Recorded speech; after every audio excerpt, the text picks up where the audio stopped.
Puilawa stapeni bagai norokni mobilni message faikena stapeni ke message faike tamo khaine nang kam ke khnawi busui narikti hingke puila chwng tamno play store o hamnai gora hamani pore abo NSP UTR iko faika hingke bono sindi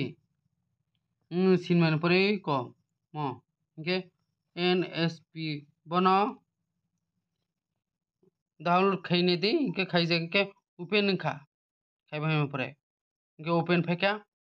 open faimani pore obo open sindi hingke oma kaisa download khaibaika tarpore tei kaisa tei kaisa tarpore ada face RD face oro sanghai di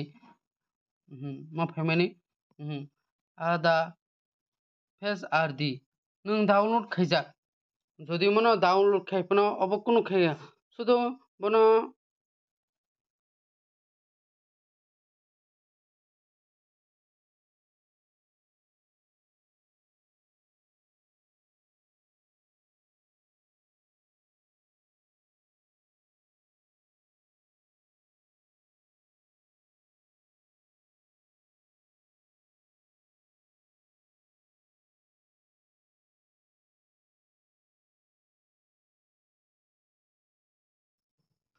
abo download khaijak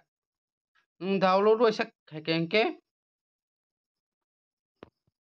install khaijak abo khaijak pano abo kuno samung khainai ningya sudo install khaikake paikha tei kun nangya hingke tabuk chwng boro habnai tarpore nung puila oro habdi puila oro puila nung iko NSP UTR o habdi hamani pore faika faimani pore nung register o habdi sikang register hamani pore oro rig mani pore next ridi hingke mobile number sinbaika mobile number sinbaike set OTP o sin hingke mobile tarpore tolani enter captcha o code o sakanai o tongo UJ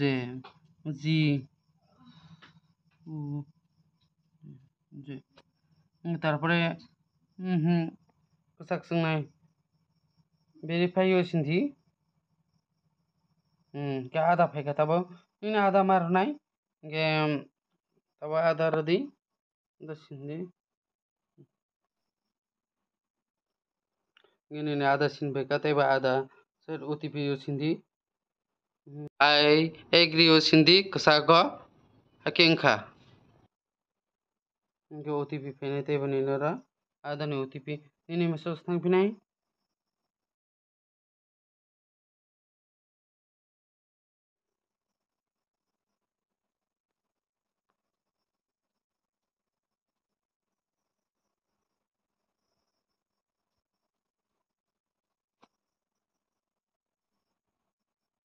hingke omo faika nini hingke omo haike fainai faika hingke tabo nini amani bung nini babuni bung sidi oro nini amani bung puila nini babuni bung tarpore nini email sidi hingke nini amani bung sibika nini babuni bung sibika tarpore nini email sibika tarpore tola sindi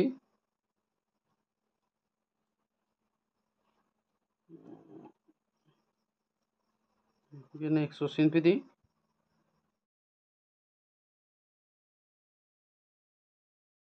nini number faibaika nini number faimani pore nung EKYC bai oro sindi hingke oro singke naidi ko nini UTR जे number family or UTR number sindi jodi phaya inke forget do sindi ngene reference phene nge koni ni reference si nong sindi nge sinbai ke oro nadi nge ninoro OTP thanai OTP nei di nge jeni o number message pai o number OTP thanai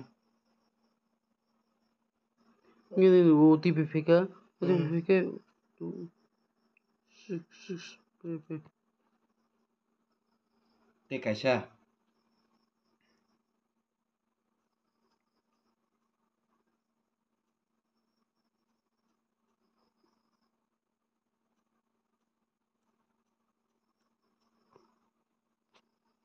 তারপরে next হলো দি কে ফেকে কনি নিয়ম হেকে জানি বুং ফেকা তারপরে ম ফাইজা হেকে নং or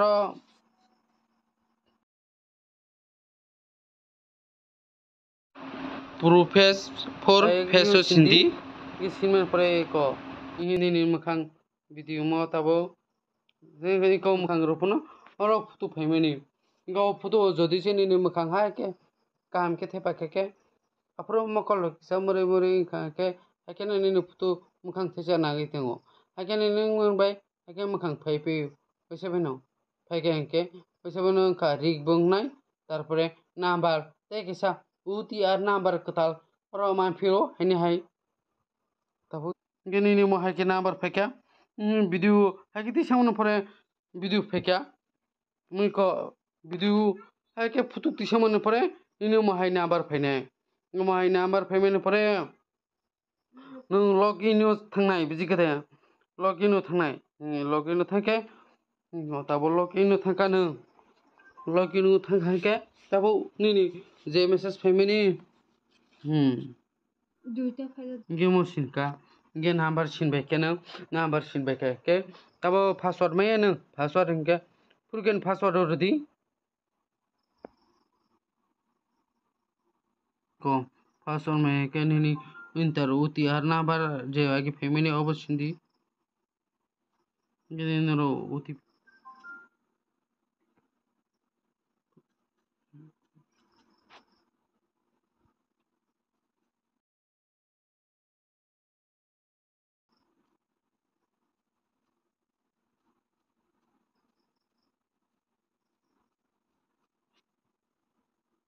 next होती के नि को पासवर्ड थांका नि से मोबाइल नंबर तंगने अरन पासवर्ड थांका के पासवर्ड थके सिंधी ये नों थाव पासवर्ड जे पासवर्ड नि मामानि पासवर्ड सिंधी और इंटर कैप्शन सिंधी एन आई के लॉग इन सिंधी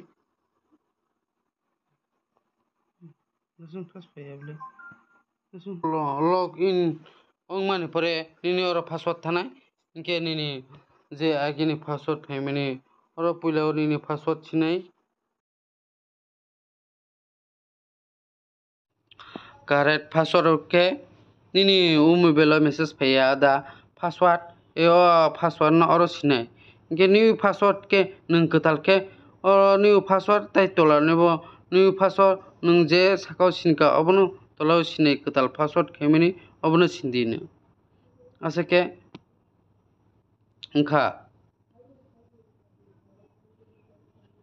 ये तोला दिखी थांदी तोला दिखी सन थांगी नाय इंटर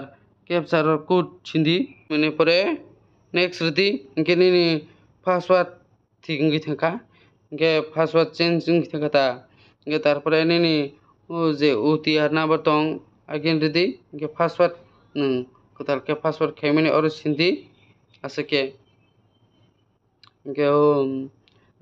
इंटर कैप्चर सिंधी जे साकाने को क्यू तो माने आबन आबन नाइने तोलो सिंधी सिनका के लॉगिन सिंधी